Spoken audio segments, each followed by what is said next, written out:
Sebenarnya saya di sini akan menceritakan sebuah kisah alur perjalanan manusia menuju surga.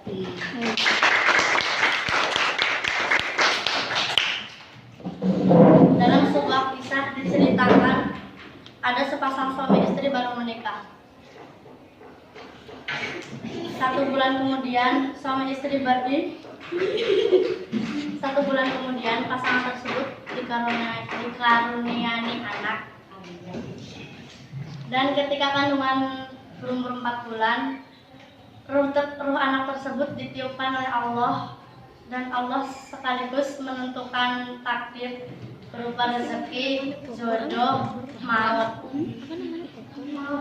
Setelah kandungan usia 9 bulan, akhirnya bayi itu lahir ke dunia.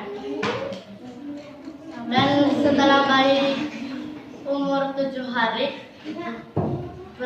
hari, bayi itu diberi nama sekaligus diakikohi, dan nama bayi tersebut adalah Anissa Ar-Rasyid.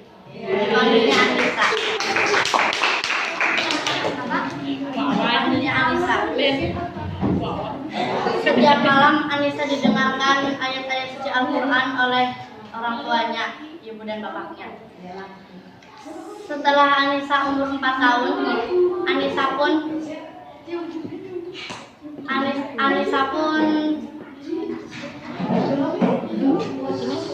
setelah umur 4 tahun,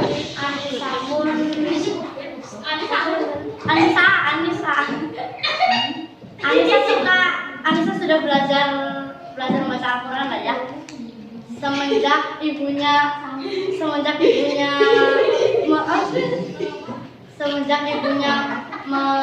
mengajak Anissa menonton Hafiz Indonesia di televisi, Anissa pun tertarik menonton televisi tersebut, dan akhirnya Anissa menghafal Quran.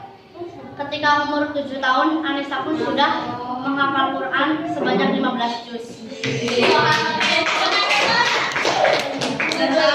Tapi belakangan ini Anissa agak lambat, hafalannya agak terhalang oleh sekolah lah ya.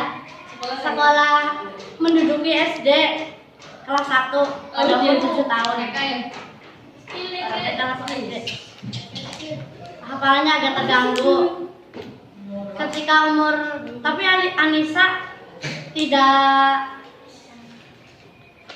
Tapi Anissa tetap berusaha, tidak pantang menyerah. Walaupun banyak kegiatan sekolahnya, dia tetap berusaha sebaik mungkin untuk mengambil waktu untuk menghafal Quran lah ya. Menghafal Quran.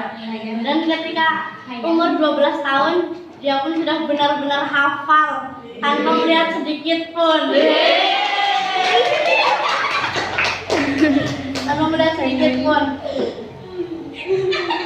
Anissa pun menjaga hafalan tersebut dengan baik.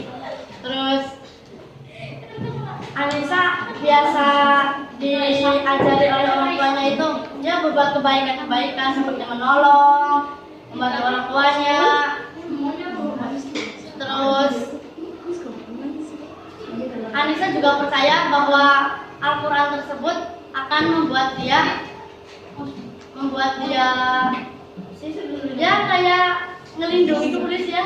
Bisa merubah segalanya.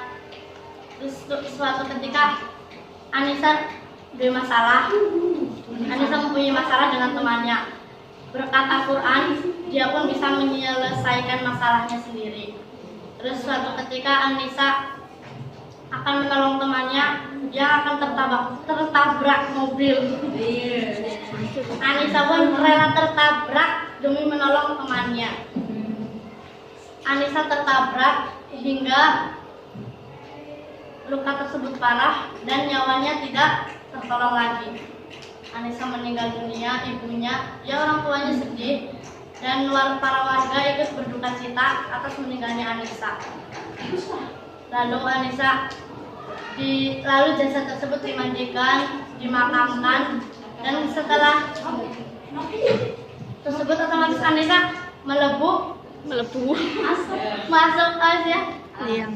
alam barzah. Nah, di dalam kuburan tersebut Anissa dapat menjawab pertanyaan-pertanyaan dari malaikat dengan lancar. Tidak ada halangan apapun. Terus dia juga mendapat cahaya berkat Al-Quran, berkat sholawat, kan sholawat. Terus setelah itu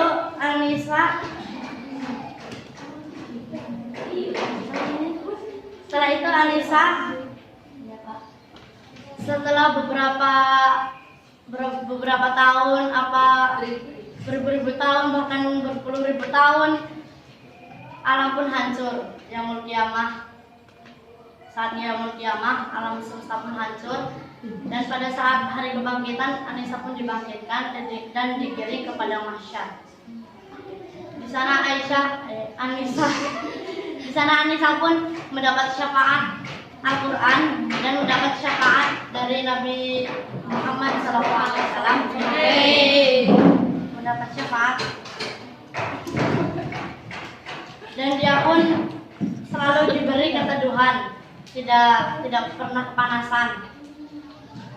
Pada saat hari dihisab, Yaumul Hisab, Anissa dihitung amal baik dan buruknya, dan akhirnya amal baik itu lebih banyak dibanding amal buruknya. Setelah itu masuk ke Yaumul Mizan, hitung pertimbangan amal.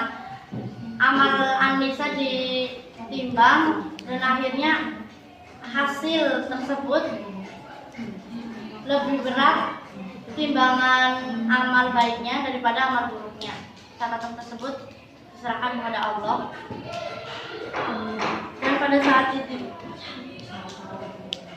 kemudian Anissa menuju jalan jembatan Sirotol, dan di perjalanan tersebut terdapat telaga. Akhirnya Anissa pun menuju telaga tersebut dan dapat meminumnya.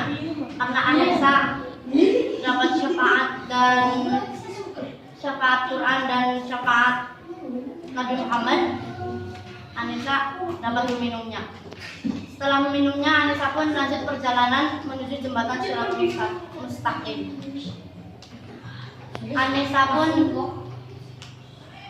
melewati jembatan tersebut dengan selamat selama 1 minggu. Anissa dapat melintasi jembatan tersebut.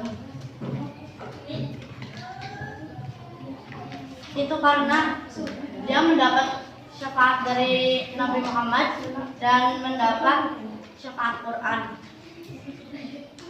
Selain itu karena dia sudah melaksanakan kewajibannya, yaitu mengakikohinya, sudah diakikohi oleh orang tuanya. Dan pada akhirnya Anissa pun masuk ke dalam surga Allah Subhanahu wa Ta'ala.